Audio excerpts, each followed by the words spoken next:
Est-ce que tu pourrais nous dire justement ce qui t'amène ici à Helsinki? Écoute, ce qui m'amène ici à Helsinki, c'est un petit peu c'est par le biais du spectacle qu'on joue, donc avec Didier, le jardin. Et puis ça nous emmène toujours à des endroits inconnus, on va dire.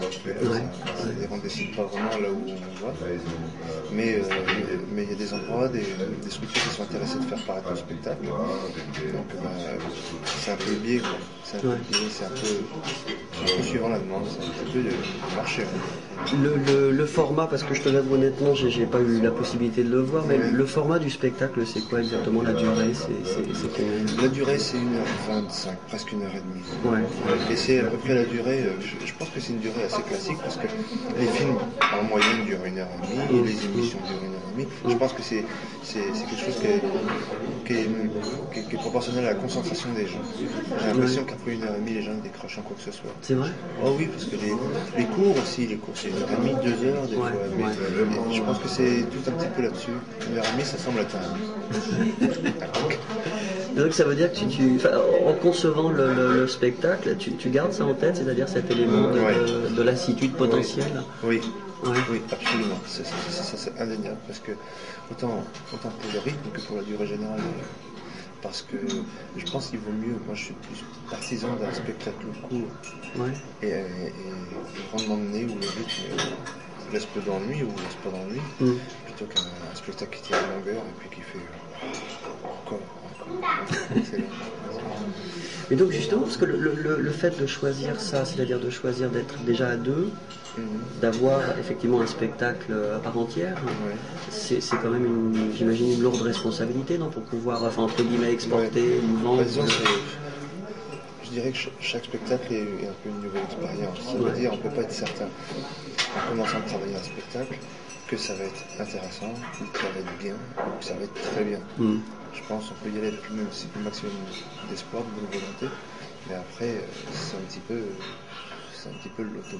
C'est de la même façon qu'un peintre fait une toile, il en fait une, c'est bien, la deuxième, ça peut être autre chose. Un livre, c'est la même chose. Les musiciens, c'est toujours un petit peu, pour moi, c'est toujours un petit peu un redépart à zéro.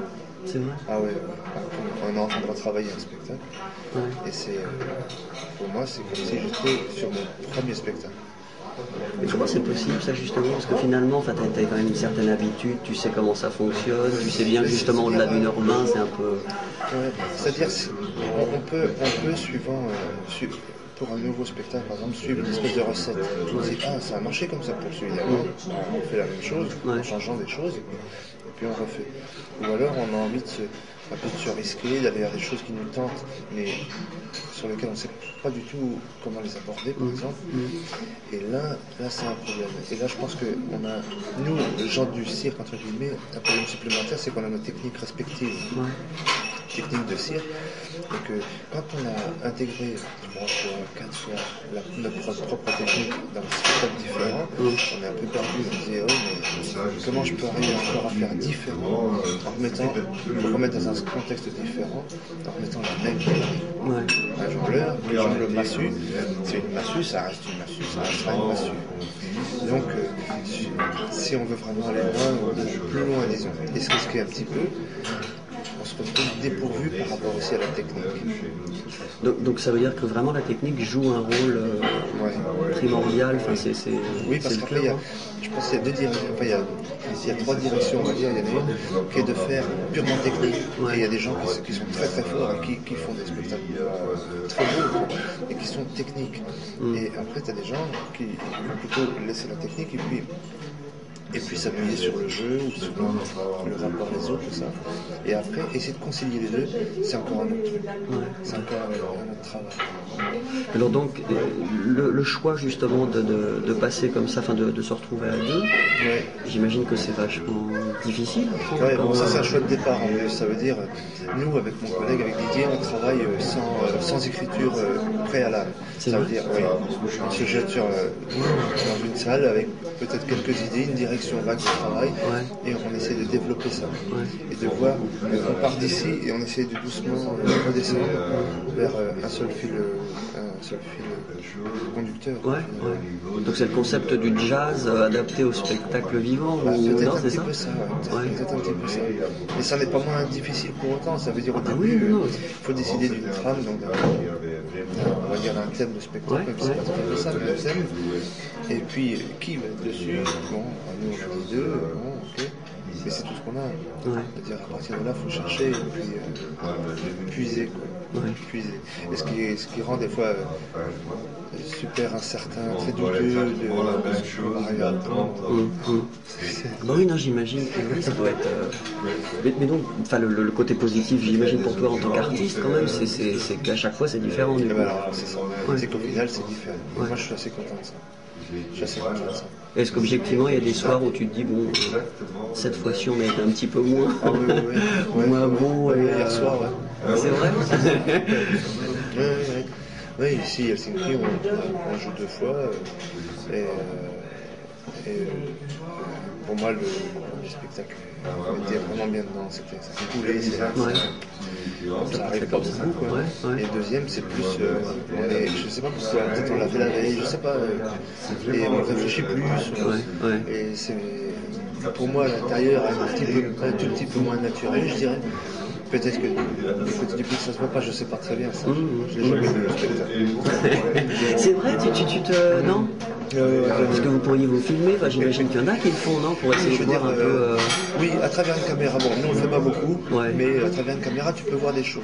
Mais une caméra, pardon pour la caméra, mais il y a toujours pour moi un côté humain qui est très difficile à faire passer. Et dans un spectacle comme celui qu'on joue là, donc le jardin, le contact avec les gens est vachement important, très important. Et on s'appuie sur les gens sont, même s'il n'y a pas tellement forcément de réclamation, on va s'appuyer sur les gens en tant que tel, on va pas monter sur scène, on ne va pas parler ou quoi que ce soit, c'est beaucoup sur les regards finalement. C'est un spectacle muet, et on travaille sur le geste et sur l'image, et on a besoin des gens pour ce spectacle, c'est vraiment important.